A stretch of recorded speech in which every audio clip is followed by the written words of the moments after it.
nó biết mình về lúc bắt chụp hàng gần đó nhớ cho họ việc của nó nè sợ sợ tới xe họ rong bỏ cho nó hai mình chả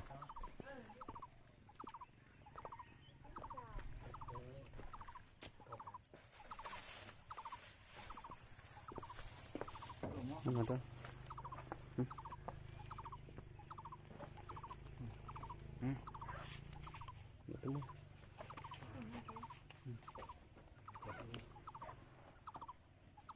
tôm nó nhá sọ, thì tôm mà hả?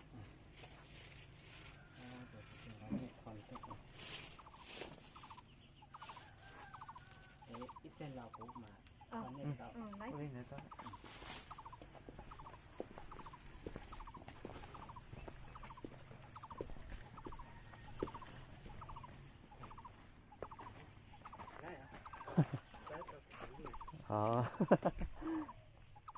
sẽ chấm một theo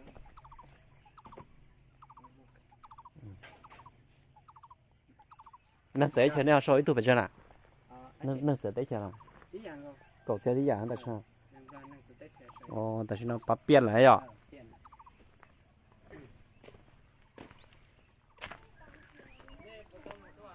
mù mà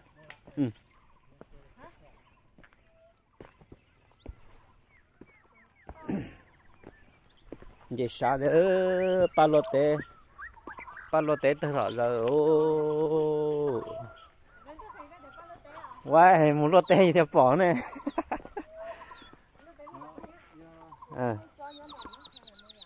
palote từ đó giờ chế nó bé cho ta chế yếm ba trẻ ba rồi một lô tê nữa chúng nó không thao sẽ cưng cậu đây họ nói do lúc bắt chuột hàng người đó sao thì nói do lúc bắt chuột hàng ngày nữa chiều phá chuyện là được hàng ngày nữa ô vậy sao đó họ nói cái chuyện những gì đó chỉ là cho chúng mình từ sáng một từ này nè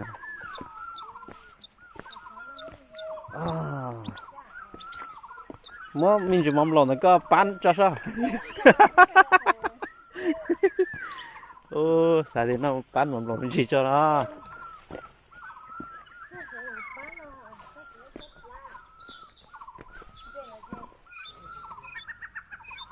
có rong chưa rong là cái tí cho ta ấy chỉ lấy một số cái là có ta nó đem tổ chốt chỉ lấy nhiều đúng không? của tí tôi tới nó thêm một tàu Tôi chân giá kêu. ô những con dây kia thì tao mới còn mấy đây thì chúng nó đã kẹt hơn thế nó to của mình đấy hả nè trâu bùa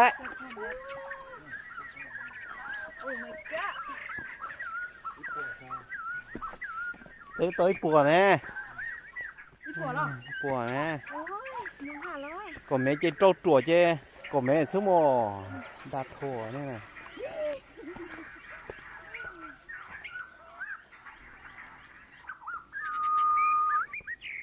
ôi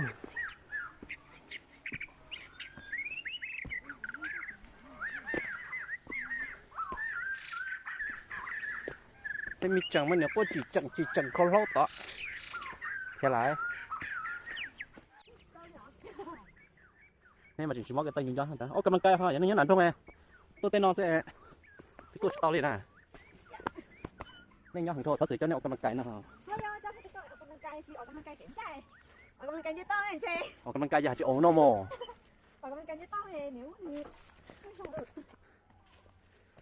lúc này thằng này bé thay lúc rồi chạy tụi nó mà hay là chơi nhân tu bố to đây để to thằng này dọn luôn à tới thiệt này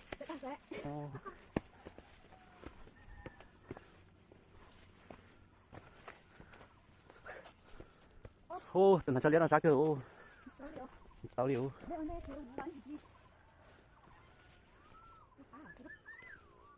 không chỉ tao chơi cái gì sẽ là xí nó thôi à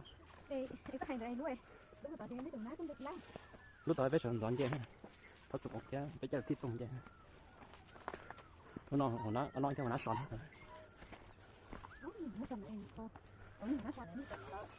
hả chị Nó lôi lôi.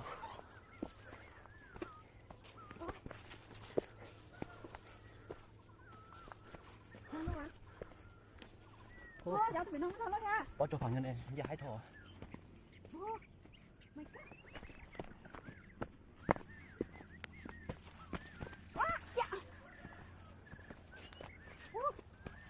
sao liệu? Ô, cái tiếng to. Có mẹ đâu không? Hả? Đâu có tàu à tụi con này. Ừ. Có con. Bó mà. Cái tàu nó làm. Tụi chị bó xuân thò liền. Nè. Cái tiền cái tụi nó chơi như kia rồi nha. Nè. Ô. Này ngồi mà chứ cơ. Để sao biết không? Rồi. Tô cho in ra. Ô, xá cờ nữa. Rồi, cuốn này cũng sao. Ô, sao kìa. Giờ tôi chắc nó mà.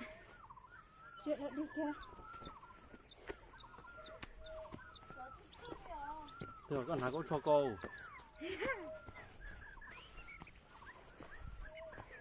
Giờ sao bên chơi nó chơi gì à? Không đông xa. Không sao ạ. Đâu, cái chuyện không có chuyện. Có chuyện này, cái đến đâu nó sao vậy?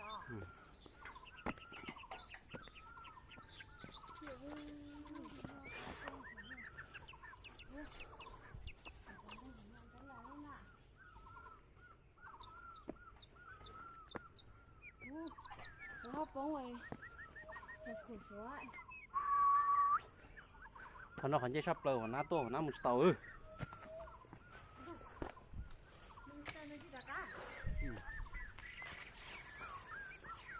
Nó chỉ nó học vô nó chỉ nó sẽ tàu lại.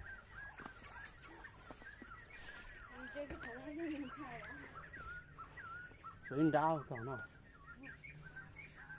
Sao cái gì? Chứ luôn mẹ đó. Hấp bò. Mấy thằng nói. Mua nhà xì nói với nàng.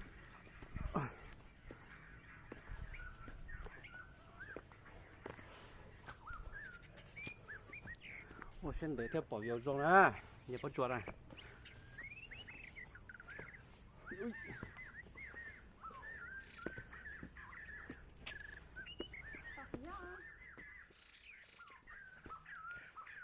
Ô, con để con gò á. Nhưng có tao 7 km chứ nè.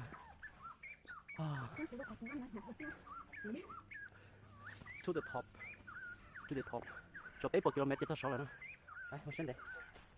Cái này nó dễ nó nhiều rõ ra nè. Nhiều cho cái bắt từ cái chiều rồi trên nó fruit.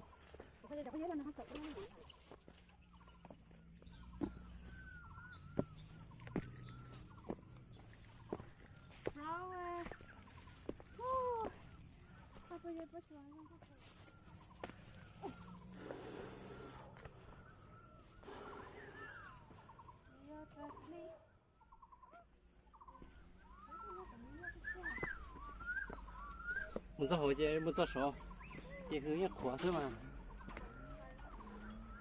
Cái giá gì? muốn sao số chỉ tiếp theo những hướng khóa Đi theo? Ừ. Cái số đi theo? Ừ.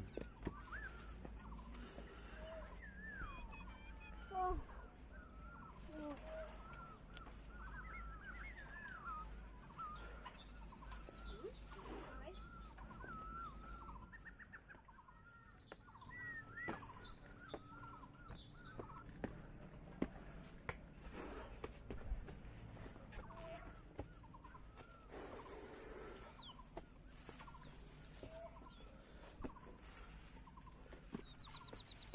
Nó ở cái con này nha.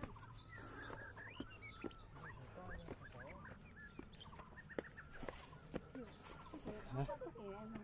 Tự chứ. Sao có tao Nó tự à? Tự có chỉ tự hứa ra lọ. À? Wow, rồi. Chiều à? Lại đúng là. Nói thế đấy. Chị quê chưa nó. Tôi đã tự hứa chứ. chẳng là của ha Được chẳng được không leo, tự lúc không leo á. phát triển họ cái khó sao họ 好烧啊，是啊，有个海就哟。哈子，找哪噻？哦，有个追这台个那个海呢。嗯，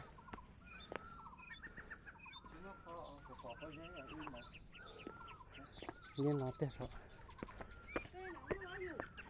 用啥呢？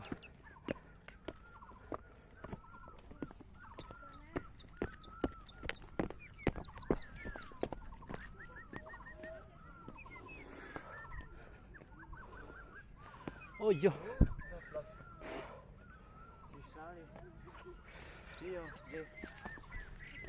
那不了。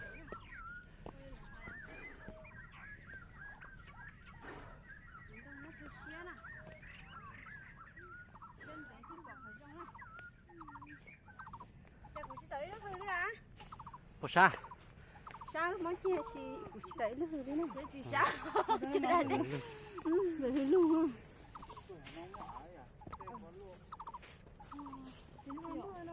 Nó cái tông chế độ bắt chuối chỉ năng vậy. Tông chế độ chỉ nhau cờ.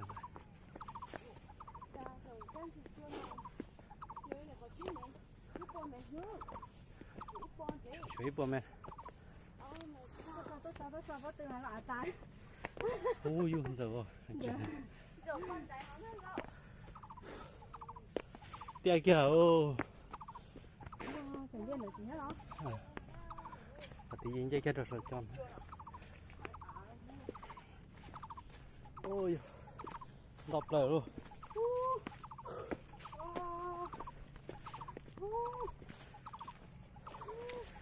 Tao để còn chơi trong xe, nhìn đọc lại chơi bỏ xuống cổng nó vào.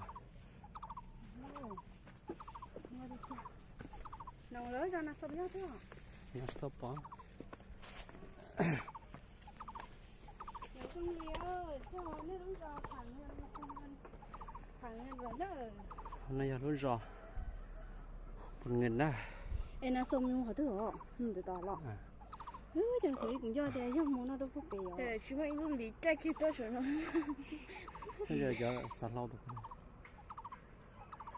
Sạt lâu cháu. Nó tuôn thọ bố họ nữa.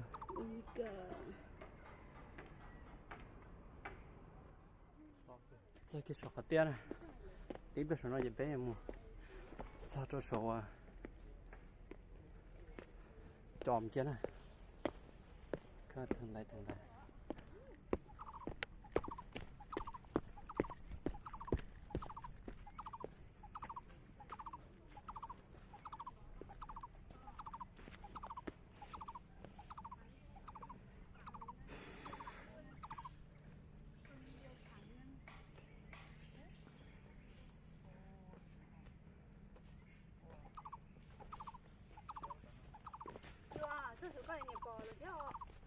Nó nhá họ lâu trẻ rồi, thì sửa da. Ừ.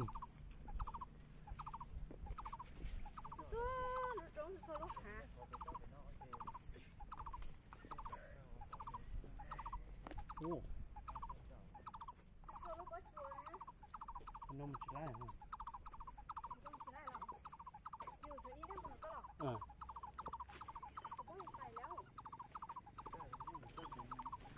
Nó một chỉ lại hả? Thấy nó sao nó nhanh chẹt nó sửa nó mà sửa nó nữa. Đây là tụi bay bùa là kia là có cái xe sát tận nó.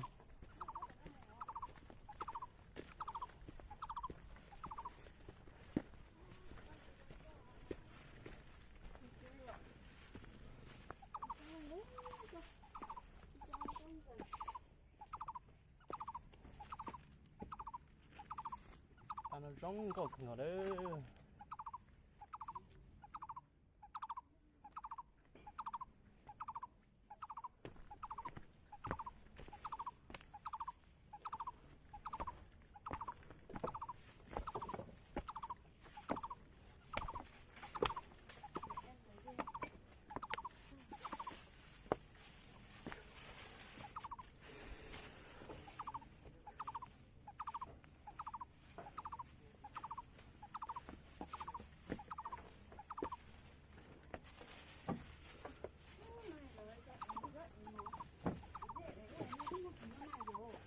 giờ đó thêm một kỳ nữa đó kỳ cha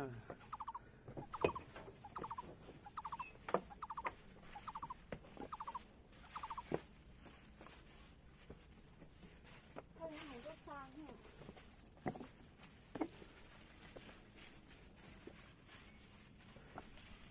Về cái này là muốn rất xa.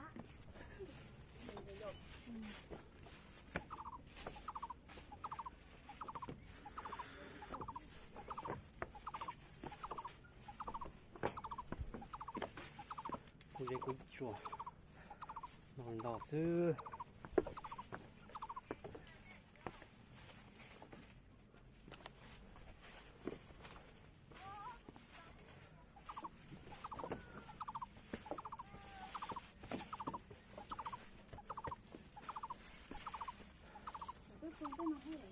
ừ.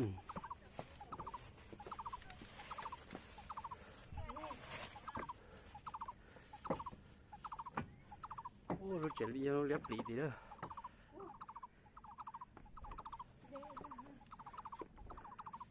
lúc cho nó chuyển đấy rồi cô thế à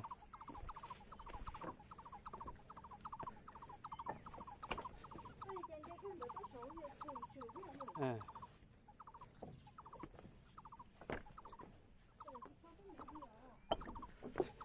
cho nó chuyển có cho nó như đấy rồi thế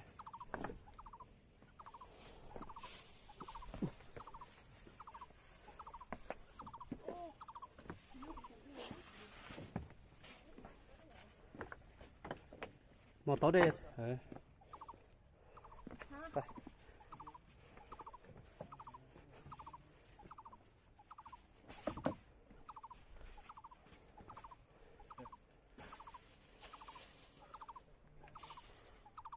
mình được á mình thấy đúng Thấy không ra?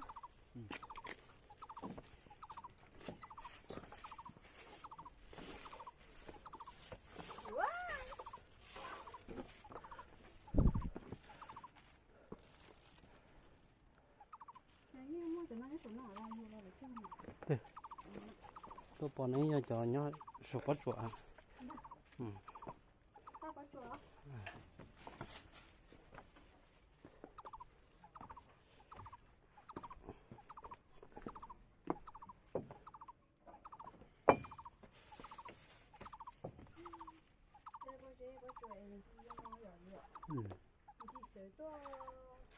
Cái nào mà tôi gì này luôn rồi ừ dài dài cái này đài cho nè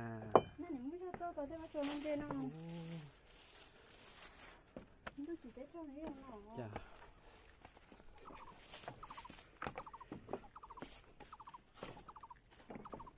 rồi tôi thay tao nó nè, tao nó không qua.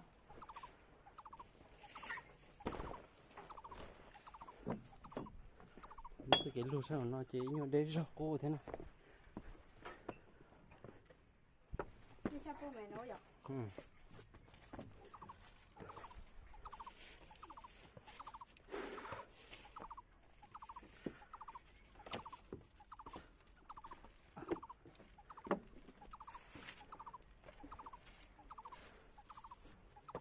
Nó phải nó cũng mà lấy tờ khứ đấy.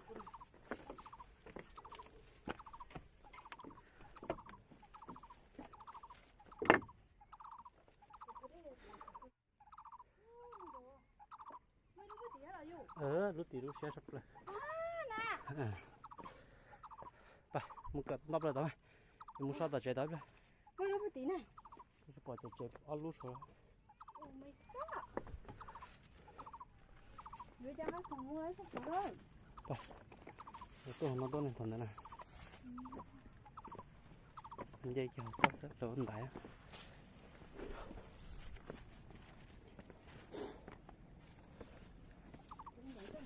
ừ.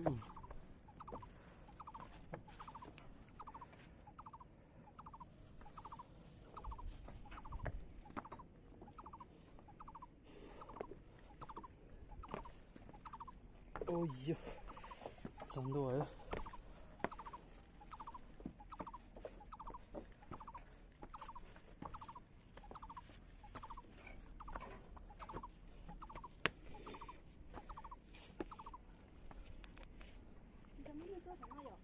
thấy nó ôi yo xong rồi lô đây là chuyện nhiều cái gì sao tụi đó xong tôi số trẻ số nào sao tôi chỉ nếp bỏ luôn á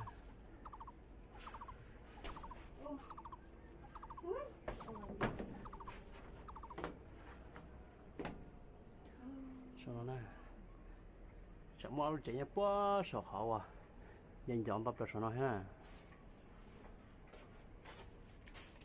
ở đâu có lần gì thứ nào hả lần gì bữa nào rồi luôn sao nó mình chỉ ở xong hết sao nếp bỏ sao nó nhanh chóng sao tôi còn giao xong rồi nè à giờ sao tôi muốn nào giờ xong một bữa đã tôi chơi trở bữa đã ôi cái này muốn chơi chỉ lấy rồi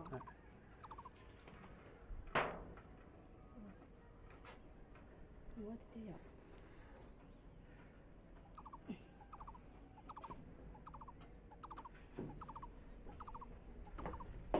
ôi tôi tiền té tù nữa để thôi giao xong rồi để thôi không có gì cái bèo nhà nó nè cái kia cho vào khẩu vào này bỏ nó nè cái kia cho này bỏ khẩu vào nó nè xong khẩu vào nó rồi sao mà xí đấy cái kia xong khẩu vào nó nè khẩu vào nó plon tay chụp bữa tao cái này cũng bỏ tao nó khẩu chụp trâu tao nó nè mua rau nó nè rau nó chỉ nấu rau họ nói cho trong hàn thì tan cho là nè nhà trò họ nấu lóng tới tiền nè trong hàn thì tan cho vì tan cho lại còn để bỏ thì nó nè nấu rau rau cân còn này thia sáng thì nó cái cho bắt chùa rau câu cân cầu chỉ cho phải được trong bữa tao lại tức là mà lúc chạy nó chỉ mua mua dầu chỉ bỏ trắng nè chỉ bỏ rau chỉ nó nó cũng tự sẽ trả làถ้าtrả liệu là gì muốn bây giờ nè chỉ là gì muốn bây giờ lại tôi cho nó hóa chùa rong ta rồi đó giờ giờ thế nè bao nhiêu sẽ đợi đến sau tua phải xin bác sĩ tôi nè đúng không chạy tôi nó bây giờ hóa chùa rong cần cầu thế rong nhiều sẽ ta rồi nè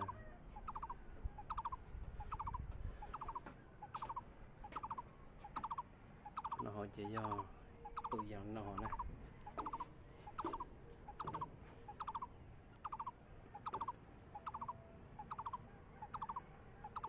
nên tao tại chơi lười chặt khéo rồi anh ấy bỏ nó nè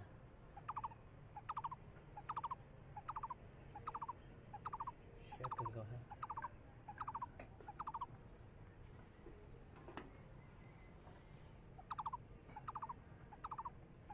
sẽ tao nó lợi quên rõ quên nó nè nên bỏ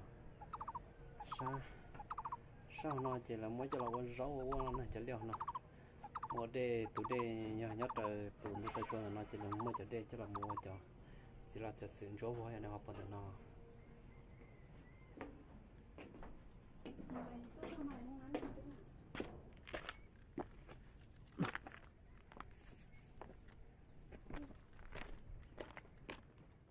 khó sát tao nói cho tao muốn trong hàng vàng bỏ qua cho nên chỉ bỏ thôi đây là món trong hàng vàng nhá cho tao nó này trong hàng vàng nó là sáng nó sát thì nó quý họ lu châu à chế độ sĩ tiền con này lúc thì nó chỉ sĩ sửa ít số mông chế tao số nó này lúc thì nó lọt trở lúc thì nó tới rồi sửa rồi nó thia bỏ nó con đua thia ta chỉ mình chế sáng rồi thia giờ không mấy lúc cân cầu đó số nó nè lúc cân cầu đó số nó lúc ta cũng thấy này bọn ta lúc số này lúc sẽ chắp lại nè chỉ sửa ở số một thiết cho số nó nè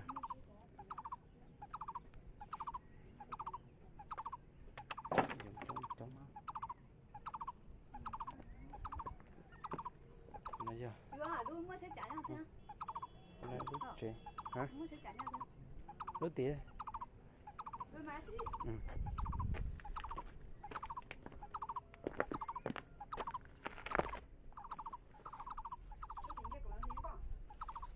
để cho anh chơi hết tiền trên chơi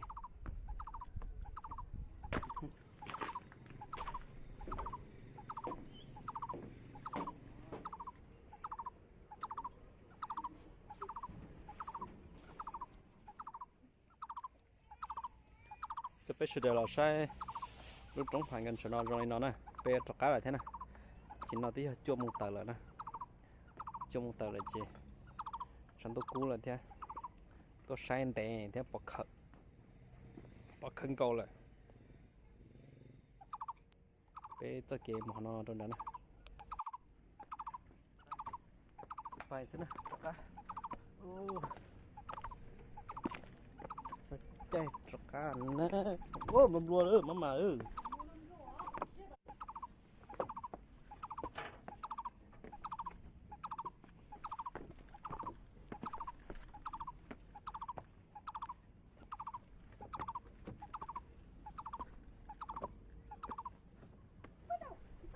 chẳng luôn luôn theo ly cả u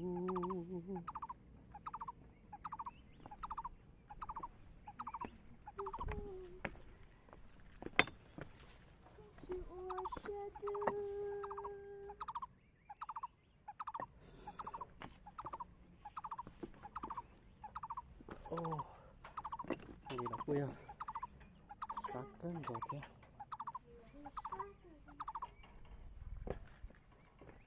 nó ta nói vô mua khó chưa cả hả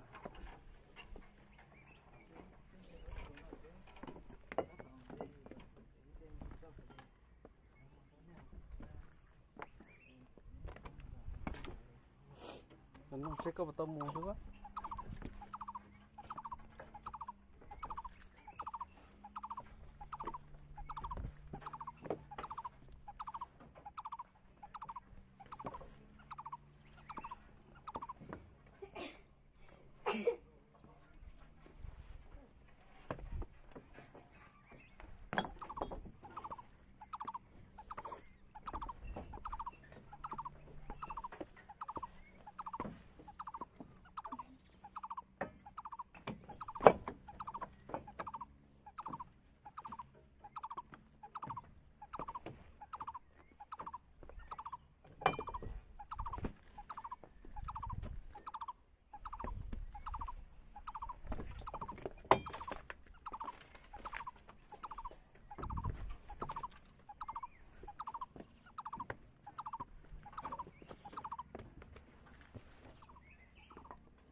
điếc cũng lắm không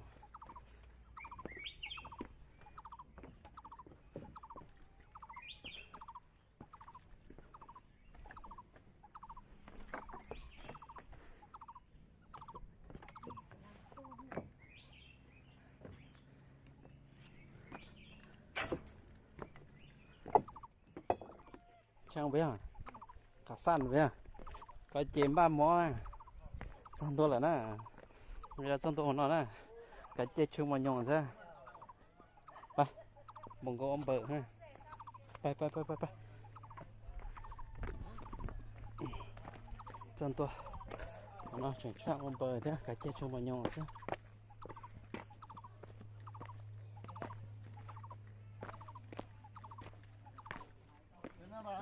ô ngàm đó ha ngàm lại mình tập thân nó muốn thao này mà nó ha ô trời cái tim phong tôi chống cơn của dầu mình chạy trong thế đó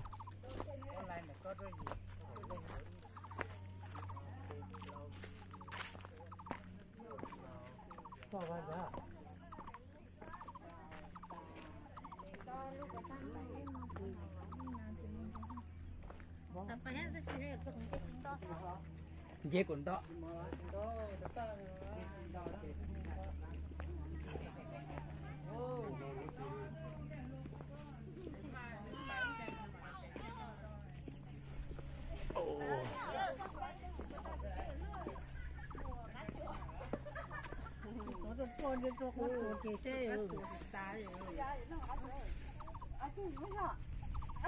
chẳng rồi của tôi của chị của viên lo tôi thì nhà này một chẳng luôn đi hả từ này là chẳng luôn à phải đâu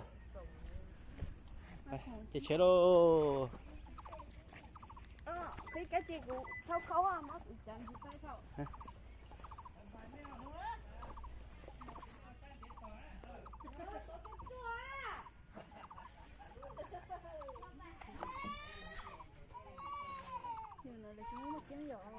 Mua là cho mắc kéo này ạ. Ô giờ số rồi phải ô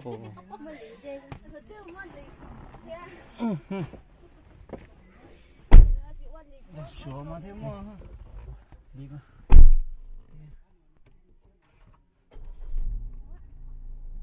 ta tỏ cái đến giờ bao giờ ta chỉ ta tỏ cho cá đấy vậy thì chả có quan điểm kia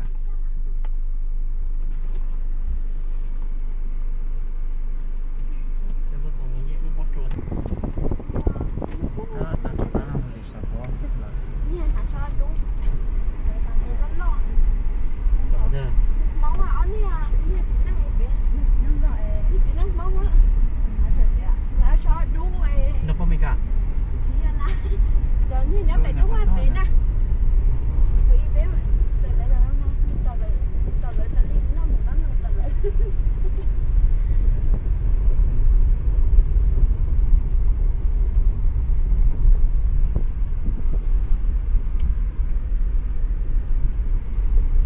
nó kệ cho cá lòng mua nè cá lòng được tiền trong hàng giờ á